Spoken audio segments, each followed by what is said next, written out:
Good evening बच्चों। Good evening sir. हाँ, सभी अच्छे हैं? सभी बढ़िया हो ना आप? Yes sir. Yes sir. चलो स्टार्ट करते हैं हम। ठीक है, आज की क्लास। और आज हम, हाँ, अब आप ध्यानपूर्वक सुनेंगे। कृपराम खिड़िया की चर्चा करेंगे। तुलसीदास की हमारी कंप्लीट हो गई है। ठीक है, तो देखो, सबसे पहले हम बात करेंगे कृपराम जो हैं उनके परिचय की। ठीक है, परिचय की चर्चा करते हैं। आपको दिखाई दे रहे हैं वो स्क्रीन पर आपके सामने। ठीक है, कृपराम खिड़िया फेस इनका। उसके बाद देखो, आगे मैं बढ़ रहा हूं। तो देखो, इसके अंदर कृपराम जो हैं, इससे क्वेश्चन बनते हैं हमारे अच्छे वाले। तो अच्छे से पढ़ लेना इसको थोड़ा सा। ठीक है, लास्ट में आपको पता है मैं पूछूंगा ही आपसे, कोई भी प्रॉब्लम होगी तो देखो, सबसे पहले हम बात करें तो जो कृपराम जी हैं, सबसे पहली बात ये राजस्थानी कवि हैं। सबसे फर्स्ट इंपॉर्टेंट बात, ये राजस्थानी कवि कृपराम बारहट और नीतिकार भी थे। ठीक है, और इन्होंने राजिया रा दोहा नामक नीति ग्रंथ की रचना भी करी थी। ठीक है, वे राव राजा देवी सिंह के समय में थे। हम परिचय को बहुत गहराई से पढ़ रहे हैं। ठीक है, आपको इसी से अच्छे परिचय के नोट्स तैयार करने। ठीक है, मैं डिटेल में आपको इसीलिए बता रहा हूँ। ठीक है, तो आप अच्छे से समझें इसको। दोहों को फिर हम बाद में पढ़ेंगे। आगे सुनो। तो देखो, राजा देवी सिंह के समय थे ये। कवि कृपराम जी तत्कालीन मारवाड़ राज्य के खराड़ी गांव, कौन सा गांव था भाई? खराड़ी गांव। हाँ, तो देखो आप, ये कौन से गांव के थे? खराड़ी गांव के थे। और ये था मारवाड़ के अंदर। मारवाड़ पाली में भी बोल सकते हैं हम इसको। जो पाली जिला है ना वर्तमान में राजस्थान का, वहां के एक खराड़ी गांव में इनका जन्म हुआ था। ठीक है, उसके बाद देखो, खिड़िया शाखा के चारण जाति के ये थे। यानी कि इनकी जाति की अगर हम बात करें तो चारण जाति थी इनकी। ठीक है, चारण बोलते हैं किसको? सेवकों को। ठीक है, कौन से सेवकों को बोलते हैं विचारण? वो सेवक होते हैं जो जो क्या करते हैं, राज दरबार के अंदर जो राजाओं की प्रशंसा के लिए दोहों की रचना करते हैं। ठीक है, अपने सोरठों की रचना करते हैं। यानी कि सोरठे और दोहे क्या होते हैं? छंद होते हैं भाई, ध्यान रखना। आप इसको अच्छे से नहीं समझ पाओगे कोई छंद क्या होते हैं, लेकिन हिंदी साहित्य के जो विद्यार्थी होते हैं वो तो कर देते हैं। कोई बात नहीं, फिर भी हमको ध्यान रखना है कि ये सोरठे और दोहों की रचना करते थे अपने शासक के लिए, अपने राजा के लिए। तो ये इसलिए चारण जाति के कवि थे। अब इनके पिता का नाम था जगराम, माता का नाम यहाँ पर उपस्थित नहीं है। ठीक है, राजस्थान में शेखावटी क्षेत्र में सीकर के राव राजा देवी सिंह के दरबार में रहते थे। पिता जगराम जी को नागौर के कुचामन के शासक ठाकुर जालिम सिंह जी ने जसूरी गांव की जागीर प्रदान की थी। ठीक है, इनके जो पिता थे जगराम जी, ठीक है, उनको नागौर के जो कुचामन के शासक थे ठाकुर जालिम सिंह जी, उन्होंने क्या किया था भाई? जसूरी गांव की जागीर प्रदान करी थी। वही इस विद्वान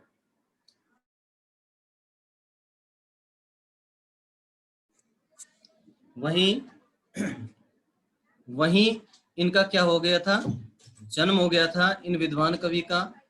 और ये राजस्थानी भाषा के डिंगल और पिंगल के उत्तम कवि वे अच्छे संस्कृतज्ञ होने के नाते उनकी विद्वता और गुणों से प्रभावित हो सीकर के राव राजा लक्ष्मण सिंह जी ने महाराजपुर और लक्ष्मणपुरा गांव इन्हें विक्रम संवत 1847 और 1858 में जागीर में दे दिए थे। अब यहाँ पर आपने दो शब्दों को पढ़ा होगा, एक तो डिंगल और एक है पिंगल। ये क्या होते हैं, इनके बारे में थोड़ा सा मैं बता देता हूँ आपको। ठीक है, क्योंकि ये कई बार विशेष में काम आने वाली चीज है, तो इनको मैं बताता हूँ आपको। सुनो, डिंगल क्या होता है, लिख लेना आप इसको। डिंगल क्या होता है? डिंगल तो होता है मारवाड़ी साहित्यिक भाषा।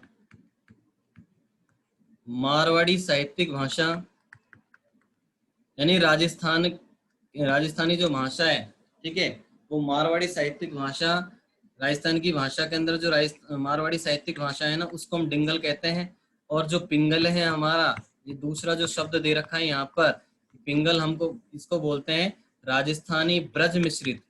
कौन सी मिश्रित है भाई? ब्रज। ठीक है, राजस्थानी ब्रज मिश्रित जो भाषा होती है वो पिंगल होती है। इन दोनों को आप नोट कर लेना, राजस्थानी ब्रज मिश्रित जो लैंग्वेज है, जो भाषा है, वो हमारी पिंगल होती है। ठीक है, अब इसमें एक चीज और बता रखी है, जो सीकर के जो राजा थे राव राजा लक्ष्मण सिंह जी, इन्होंने इनको महाराजपुर की और लक्ष्मणपुरा गांव की जो जागीर थी वो दे दी थी, उपहार के रूप में गिफ्ट कर दिया। क्यों करा ये आप सब जानते हो, क्योंकि लक्ष्मण जी सिंह जी के दरबार में ही रहते थे और उनके सम्मान में ये कुछ सोरठों की रचना करते थे, दोहों की रचना करते थे, इनकी प्रशंसा के गीत गाते थे। कहने का मतलब ये है। तो खुश होकर के उन्होंने महाराजपुर लक्ष्मणपुरा की जागीर इनको दे दी। ठीक है, और कब दी? ये यहाँ पर 1847 और 1858 दे रखा है, लेकिन ये विक्रम संवत में है। मैंने आपको बता रखा है विक्रम संवत को सन में कैसे बदलते हैं। आप बता सकते हो इसको सन में कैसे बदलेंगे। यानी कि 1847 है ना यहाँ पर, तो इसको हम -57 कर देंगे, 57 साल घटा देंगे, तो हमारा सन निकल आएगा, यानी कौन से सन में दी थी। ठीक है, इसके बाद हम आगे बढ़ते हैं। तो देखो आगे हम चर्चा करते हैं अब कृपाराम जी की रचनाओं की। तो देखो इनकी जो रचनाएं हैं वो मुख्यतः जो रचना है वो तो है राजयारा सोरठा, जो हमारे सिलेबस में भी है, जो हम पढ़ेंगे भी। ठीक है, ये एक प्रसिद्ध रचना है इनकी, और वैसे इनके ग्रंथ माने जाते हैं 3। ठीक है, ये रचनाओं वाला जो बिंदु है हमारे सामने, इसको हमें लिखना होगा परीक्षा में, तो अच्छे से सुने इसको भी। 3 ग्रंथ इनके माने जाते हैं, लेकिन सबसे प्रसिद्ध है राजयारा सोरठा। एक इनका नाटक है, उसका नाम है चालक नेसी, और तथा एक अलंकारों से संबंधित इनका ग्रंथ है, जिसके अंदर सिर्फ अलंकारों की चर्चा करी है और किसी की नहीं है। लेकिन दुर्भाग्य इनका ये है कि वर्तमान में केवल राजयारा सोरठा ही उपलब्ध है, यानी कि चालक नेसी नाटक और अलंकारों वाला जो ग्रंथ है वो गायब हो गया। गायब होने से मतलब वो अस्तित्व में नहीं आया है वर्तमान में। ठीक है, और हम उसी की चर्चा करते हैं, हम उसी को मानते हैं जो हमारे सामने उपस्थित हो, जो अस्तित्व में हो। तो हमारे सामने उपस्थित है राजयारा सोरठा। तो राजयारा सोरठा ही उपलब्ध है, और यही हमें बुक्स के अंदर भी मिलता है, यही हमारे सिलेबस में होता है। ठीक है, तो यहाँ पर राजयारा सोरठा क्या है? देखो राजयारा सोरठा में कवि ने अपने विश्वास पात्र सेवक राजाराम, यानी कि जो कवि हैं कृपाराम, उनके एक विश्वास पात्र, इनके भी एक सेवक थे। ठीक है, सेवक बोल लो चाहे शिष्य बोल लो चाहे कुछ भी। ठीक है, वो उनका नाम था राजाराम। ठीक है, प्यार से कृपाराम उन्हें राजिया बोलते थे। तो उनको संबोधित करते हुए लगभग 140 कितने सोरठों की रचना करी है इन्होंने? 140 सोरठों की रचना करी है। ठीक है, और किनको संबोधित करते हुए करी है? वो अपने सेवक राजाराम को संबोधित करते हुए इन्होंने करी है। हम राजयारा सोरठा है क्या चीज, ये इसके अंदर गहनतम रूप से इसके बारे में अभी बात करेंगे थोड़ी देर बाद ही अपने इसी क्लास के अंदर। तो देखें आगे चल रहे हैं अपन। अब यहाँ पर देखो राजयारा सोरठा की चर्चा करी गई है। ठीक है, राजयारा सोरठा के और गहराई से भी चर्चा की गई, जो आप देख पा रहे हैं यहाँ पर। ठीक है, तो देखो अब राजयारा सोरठा के बारे में अच्छे से जान लेते हैं। यदि एग्जाम में क्वेश्चन पूछ लिया जाए कि राजयारा सोरठा क्या है, ठीक है, राजयारा सोरठा में मुख्यतः किस बारे में चर्चा की गई है, या उसके अंदर किन तत्वों का समावेश है, या किन बातों का समावेश है, या राजयारा सोरठा से क्या तात्पर्य है, तो आप यहाँ से उसका आंसर लिख सकते हैं। यहाँ से कोई भी पंक्ति जो उसका सटीक आंसर दे रही हो, उसको उठा करके हम उसका आंसर तैयार कर सकते हैं। तो स्टार्ट कर रहे हैं। देखो राजयारा सोरठा की चर्चा। नीति संबंधी, देखो नीति संबंधी राजस्थानी सोरठों में राजयारा सोरठा सबसे ज्यादा प्रसिद्ध है। ठीक है, ये बात हम समझ गए। भाषा और भाव दोनों दृष्टि से इनके समक्ष, समक्ष का मतलब होता है इनके सामने, ठीक है, अन्य कोई दोहा संग्रह नहीं ठहरता। यानी कि जब इनकी भाषा और भाव की बात आए, यानी इनके सोरठों की, इनके छंदों की, इनके दोहों की बात आए, तो फिर किसी और कवि के दोहे या सोरठे कुछ नहीं है। ठीक है, उनकी कोई भी उनका मतलब अस्तित्व ही नहीं है। ठीक है, उनको इतनी मान्यता नहीं मिलती जितनी इनको मिलती आती है। ठीक है, तो देखो ये इनकी एक पहली रचना है संबोधन के रूप में, इस चीज को ध्यान रखना है। जो राजा रसोठा इनकी संबोधन काव्य के रूप में पहली रचना है, और इन सोरठों की रचना राजस्थान के प्रसिद्ध कवि कृपराम ने अपने सेवक राजा को संबोधित करते हुए की थी।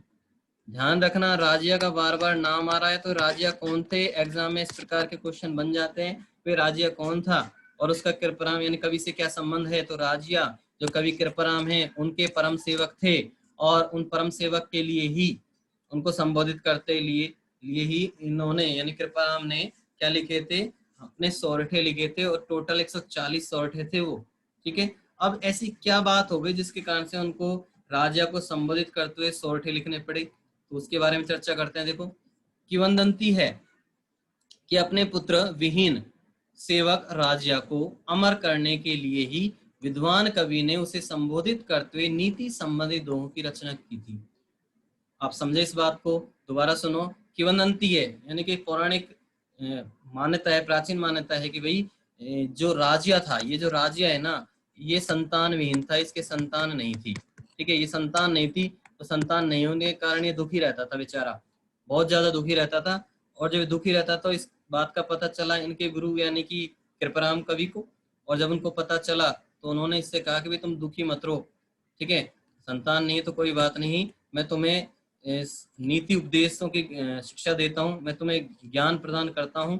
ठीक है, मैं तुम्हारे लिए मैं कुछ ज्ञान रूपी जो सोरठ हैं उनकी रचना कर रहा हूँ। ठीक है, और उस उनके जरिए तुम क्या हो जाओगे, तुम अमर बन जाओगे।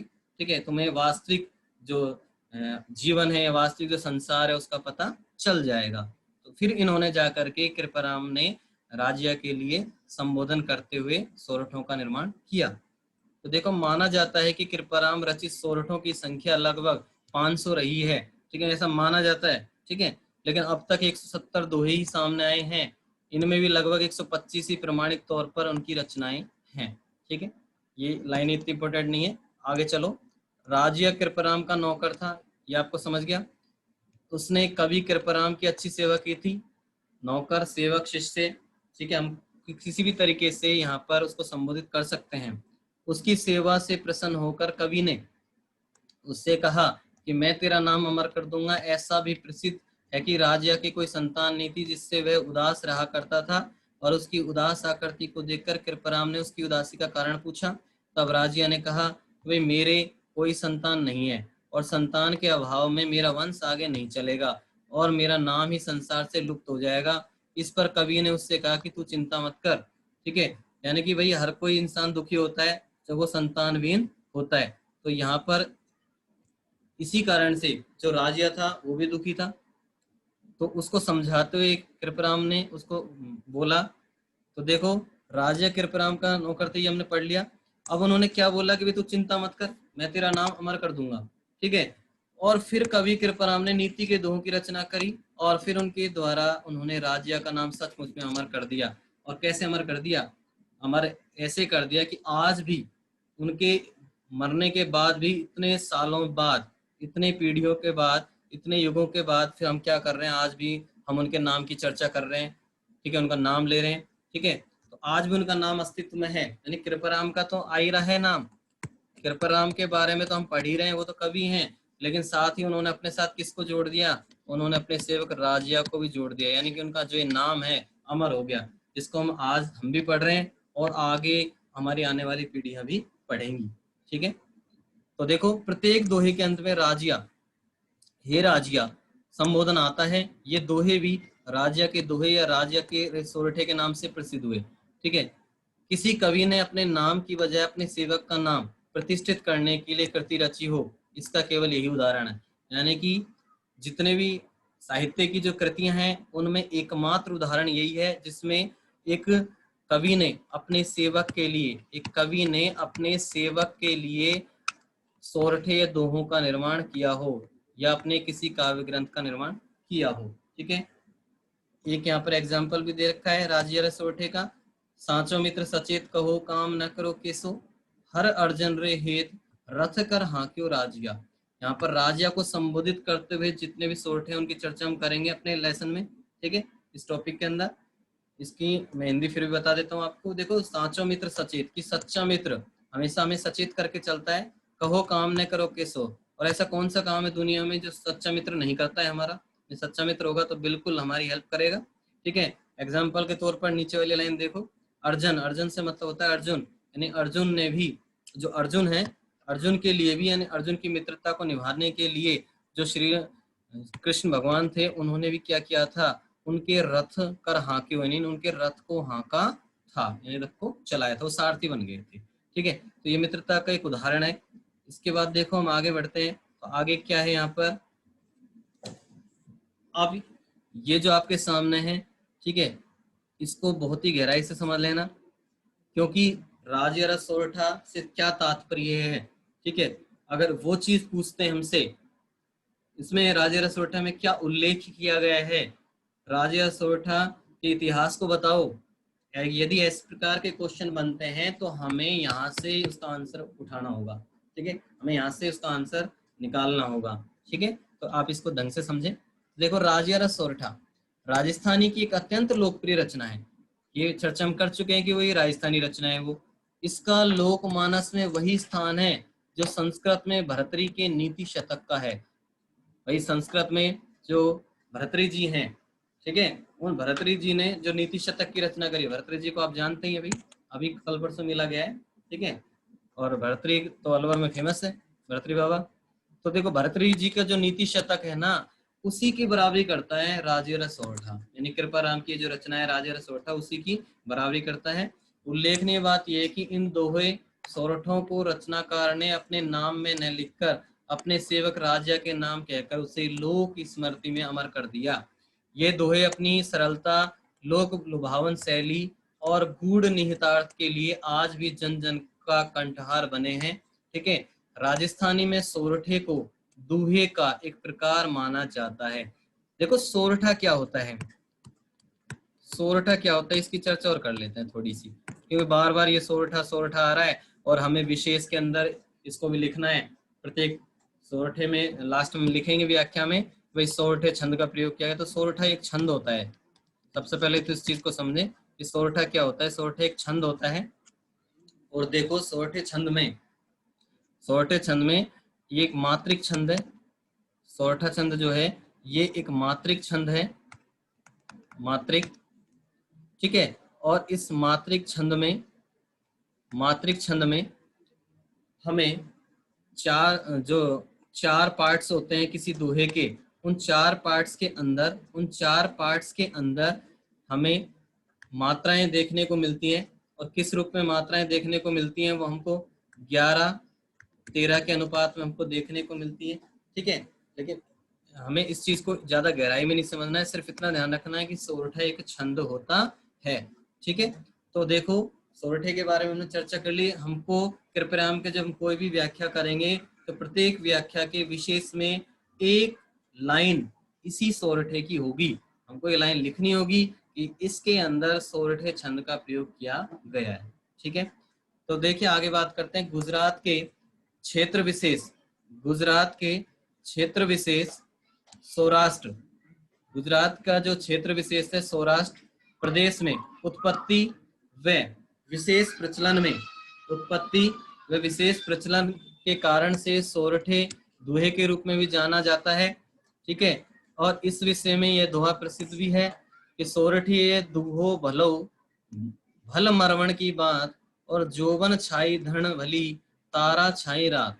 ठीक है, इसका मतलब क्या है, जो आपके सामने लिखा हुआ है कि दोहों में सोरठिया दोहा भला है, दोहों में सोरठिया ही दोहा भला है, और कहानियों में ढोला मारो की बात भली है, और नव यौवना स्त्री और तारों से भरी रात भली है। यानी कि यहाँ पर बताया गया है कि किस प्रकार से जो सोरठे होते हैं वो प्रसिद्ध हैं, उनकी कितनी महानता है, उनका कितना गौरव है, वो हमें यहाँ से देखने को मिल रहा है। ठीक है, इसके बाद हम आगे बढ़ते हैं, तो देखिए आप, इसके बाद मैं आगे बढ़ रहा हूँ और यहाँ पर आपके सामने बताया हुआ है, देखो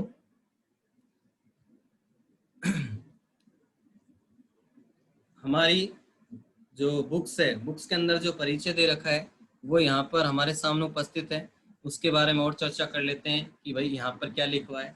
तो देखो, सबसे पहली बात मैंने आपको बताया दिया था, जन्म, जन्म कब हुआ, 1743 में हुआ था, ध्यान रखना 1743 ईस्वी में हुआ है। कहाँ हुआ है? मारवाड़ में। ठीक है, मारवाड़, पाली भी बोल सकते हैं हमको, पाली भी कहीं कहीं जिला देखने को मिलता है यहाँ पर। ठीक है, और उसके बाद पाली के भी कौन से गांव में हुआ था भाई? खराड़ी गांव में हुआ। ठीक है, पाली के भी यहाँ पर खराड़ी गांव के अंदर हुआ था। ठीक है, और किसके यहाँ हुआ था? जगराम खिड़िया के यहाँ हुआ था। ठीक है, इनके जो पिता थे उनका नाम है जगराम खिड़िया। उसके बाद हमने चर्चा कर ली थी पहले भी, फिर बता रहा हूँ। देखो, राजस्थानी भाषा डिंगल और पिंगल के उत्तम कवि व संस्कृत मर्मज्ञ होने के कारण इन्हें सीख करके राव लक्ष्मण सिंह ने महाराजपुर लक्ष्मणपुरा के गांव जागीर में दे दिए थे। ठीक है, क्योंकि ये डिंगल भाषा, ठीक है, डिंगल भाषा और जो पिंगल भाषा थी, दोनों ही भाषाओं के अच्छे विद्वान थे। ठीक है, जिसके कारण से इनके जो राजा थे, जिनके दरबार में ये रहते थे, खुश होकर के इनको जागीर भी दी। और राजिया कौन था? ये इनका एक सेवक था। ठीक है, जब एक बार कवि के बीमार पड़ने पर सेवक राजिया ने उनकी खूब सेवा करी। सेवा और शुश्रूषा, ठीक है, सेवा और शुश्रूषा, ये शुश्रूषा का मतलब भी सेवा से ही होता है, ध्यान रखना। ठीक है, अलग से ऐसा कुछ नहीं है इसमें। तो उससे कवि प्रसन्न हो गए, भी कृपराम प्रसन्न हो गए थे। और उनके कोई संतान नहीं होने के कारण राजा बहुत दुखी रहता था। तो राजा कैसे रहता था? बहुत दुखी रहता था भाई, कि यार कि मेरे तो कोई संतान नहीं है, मेरे वंश को कौन चलाएगा। ठीक है, और उनका दुखी होना जायज था। लेकिन जो कृपराम थे, फिर उन्होंने उसको समझाया कि भाई देखो, ऐसे दुखी होने से कुछ नहीं होगा। ठीक है, तुम्हारा वंश कैसे चलेगा मैं बता देता हूँ। उसके लिए कुछ नहीं, मैं तुमको संबोधित करते हुए कुछ सोरठों की रचना करूंगा। ठीक है, जिसको आगे कई दशकों तक, कई युगों तक आपको जाना जाएगा, आपके नाम को जाना जाएगा। ठीक है, यानी कि आप मेरे सोरठों की बदौलत, ठीक है, अमर हो जाओगे। ठीक है, इसके लिए आपकी कोई संतान हो या ना हो, इससे कोई फर्क नहीं पड़ता। ठीक है, आपका वंश ऐसे चलेगा, न कि संतान से। तो ऐसा उनका मानना था। ठीक है, तो इसलिए उन्होंने उनके लिए सोरठों की रचना करी। तो देखो, सोरठों की रचना करी। हिंदी व राजस्थानी साहित्य में राजेरा दुहा या राजेरा सोरठा नाम से विख्यात है। और इन सोरठों ने सेवक राजिया को कवि कृपराम से भी अधिक लोकप्रिय बना दिया। ठीक है, बहुत ज्यादा लोकप्रिय कर दिया। यानी कृपराम आज इतना फेमस नहीं है, वो हमारा जो कवि है ना, ये कृपराम खिड़िया, ये इतना फेमस नहीं है। राजिया फेमस है। क्यों? क्योंकि इनके प्रत्येक सोरठे की जब हम हिंदी करेंगे ना, तो वो संबोधन किसको होगा, वो किसके लिए कहे गए हैं, किसके लिए संबोधित किया गया है, वो है राजिया नाम। ठीक है, वो राजिया नाम है। यानी बात बात पर जब हम किसी भी सोरठे को पढ़ेंगे तो उस राजिया का नाम तो आने वाला है। यानी कृपराम का नाम तो सिर्फ एक बार आया, लेकिन राजिया तो बार बार आ रहा है, फिर राजिया ज्यादा लोकप्रिय हो गया। ठीक है, यानी उनका सेवक राजिया लोकप्रिय हो गया। और इसका पूरा श्रेय किसको जाता है? तो कृपराम को ही जाता है। तो ये तो इनका परिचय था। अब हमारे जो ये सोरठे दे रखे हैं, उनका शॉर्ट परिचय क्या दे रखा है, देखो, उनकी चर्चा और कर लेते हैं हम आज। देखो, प्रस्तुत पाठ में नीति व आदर्श लोक मर्यादा की सीख देने वाले सोरठों का समावेश किया गया है। ठीक है, कोयल व काक की तुलना कर कवि मीठी वाणी को महत्व बताता है। देखो, मीठी वाणी की चर्चा हम पहले भी कर चुके हैं। पिछले हमारे तुलसीदास कबीरदासों की चर्चा करी थी, जब भी हमने बात करी थी इनके लिए, तो मीठी वाणी की कितनी महत्ता होती है, कितनी इंपॉर्टेंट होती है हमारे लिए। और ये भी करेंगे, कृपराम जी भी यहाँ पर इसकी चर्चा करेंगे। ठीक है, हम पढ़ेंगे उसको। शक्कर व कस्तूरी के माध्यम से सौंदर्य की तुलना में गुणों को श्रेष्ठ कर बताया। शक्कर और कस्तूरी के माध्यम से बताया गया है भाई, सौंदर्य ज्यादा महत्वपूर्ण होता है या फिर गुण। ठीक है, उनकी चर्चा भी हम करेंगे। दूसरों के कलह व विवाद से लोग आनंदित होते हैं। दूसरों के कलह व विवाद से लोग आनंदित होते हैं। हमारा व्यवहार मतलब पर आधारित होता है। ठीक है, यानी कि दूसरों के कलह, ये तो अलग सोरठे का है। यानी कि जब कोई दूसरा मनुष्य झगड़ा कर रहा होता है, तो हम सामने खड़े होकर के आनंदित होते हैं, खुश होते हैं, तालियां बजाते हैं। तो ये चर्चा हम करेंगे कल। ठीक है, हमारा व्यवहार मतलब पर आधारित होता है। आज हर इंसान मतलब ही है। ठीक है, हर किसी इंसान का स्वार्थ होता है। तो उसकी चर्चा भी कृपराम ने अपने सोरठे में की है। ठीक है, मुख पर मधुरता और हृदय में खोट रखने वाले लोगों से आत्मीयता संभव नहीं है। कृपराम जी का मानना है कि जो मुंह पर तो मीठी मीठी बातें करें, चुपड़ी चुपड़ी बातें करें हमसे, ठीक है, कहते हैं ना अपनी भाषा में मक्खन लगाना, तो मक्खन लगाने वाली बात करें, और पीठ पीछे क्या करते हैं, हमारी बुराई करें, ऐसे बहुत से मित्र होते हैं हमारे जीवन के अंदर। तो ऐसे मित्रों से दूरियां बनाओ, उनसे आत्मीयता मत रखो, ऐसा कृपराम का मानना है। ठीक है, मैत्री निर्वाह हेतु समर्पण व सरलता जरूरी है। और कृपराम ने अपने सोरठे में एक में कहा है कि यदि हमें मित्रता का निर्वाह करना है तो हमें पूरी तरीके से समर्पण की भावना हमारे मन में होनी चाहिए, हमें समर्पित होना जरूरी है, हमारे मन के अंदर सरलता जरूरी है। और जैसे श्री कृष्ण ने अर्जुन के लिए रथ हाँकने तक का काम कर लिया था, श्री कृष्ण तो साक्षात ईश्वर थे, लेकिन फिर भी उन्होंने अर्जुन के लिए सारथी बनना भी स्वीकार कर लिया था, इसमें भी उनको कोई शर्म नहीं आई थी। तो देखो यहाँ पर ये सोरठे का शॉर्ट जो संदेश है ना, वो हम पाठ परिचय के रूप में पढ़ रहे हैं। ठीक है, और अंतिम जो इनका सोरठा उसमें इन्होंने बताया कि हिम्मत की ही कीमत होती है। आज अगर यदि हमारे शरीर में हिम्मत है, हम हिम्मत रखते हैं, तो हम दुनिया का कोई भी काम है ना आसानी से पूरा कर लेंगे। ठीक है, हिम्मत होगी तो। अगर हिम्मत नहीं है ना तो हमारी कीमत नहीं होगी कभी भी, और हम कैसे बन जाएंगे, रद्दी के समान बन जाएंगे। जैसे कबाड़ी के बाद रद्दी भरी होती है ना, तो ऐसे ही हमारी स्थिति हो जाएगी, हम रद्दी के समान कहलाएंगे, हमारा अस्तित्व खत्म हो जाएगा। यानी हमारे अंदर हिम्मत होने के गुण होना आवश्यक है, इस बात को आप समझें। और मैंने आपको देखो पहले ही बता दिया था कि जो पाठ परिचय होता है इससे क्वेश्चन बनते हैं, और वो क्वेश्चन किस टाइप से बनते हैं मैंने बता दिया आपको। मूल संवेदना कह करके बन जाएगा।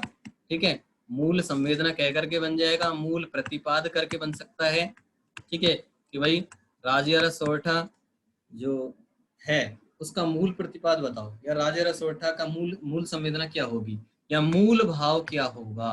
इस प्रकार से क्वेश्चन बन जाते हैं। ठीक है, तो आपको ये जो पाठ परिचय है, जो हमारा जीवन परिचय कवि का, ये अच्छे से करने हैं तैयार। ये नहीं कि हम इनको थोड़ा लाइटली में ले जाएं, तो ऐसा नहीं करना है। ठीक है, तो देखो इसके जो अब सोरठ हैं दोहे, वो हम कल की क्लास में करेंगे कंप्लीटली पूरे।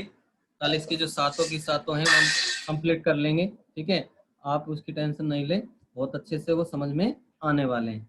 ठीक है, तो